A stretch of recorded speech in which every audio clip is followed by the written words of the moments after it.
their interview. Take one, comment six, Mark. In 2019, we embarked in this new strategy for the company. We really wanted to pivot from a margin-focused company to a growth-focused company. I think if we had to go back and say, what were the catalysts for change? I think there were three big things. The first one is the change in the consumer behavior.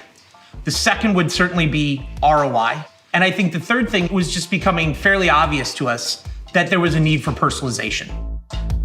The consumers are each day more diverse and asking for more different contents, different products adapted to their own needs. If we want to be consumer-centric, we need to recognize that.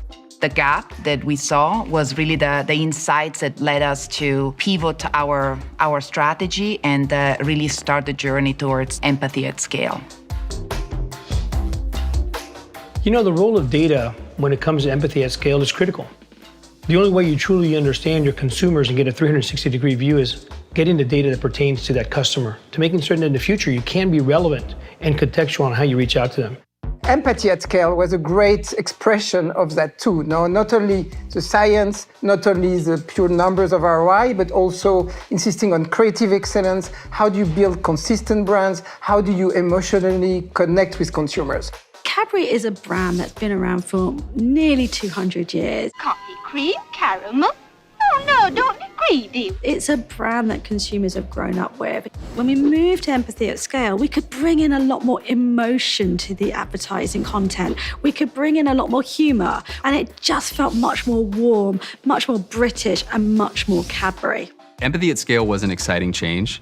It came with definitely a learning curve where I think we first started really needing to understand exactly how we can segment the market, the signals that we're able to use, what does the technology look like. You know, when we thought about empathy at scale and how we're going to bring that to life, we needed to find a strategic partner. Google came to mind immediately. We needed to find a partner where we could build these, what we call regional data hubs and data repositories at the edges of all the businesses that we have. So we put a strategy together very quickly in regards to doing that and bringing that to life, and enabling us to put the data that's relevant to different parts of the business to make certain that we can bring empathy at scale to life in these regions of the world.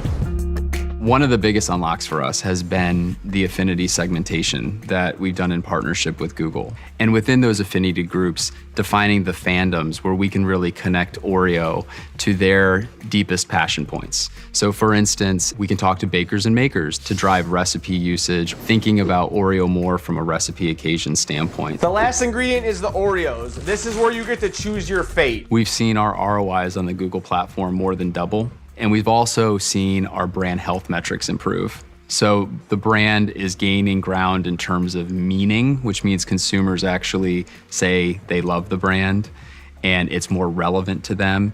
It's a game changer for us. The distribution of cream to cookie, it's the perfect proportions.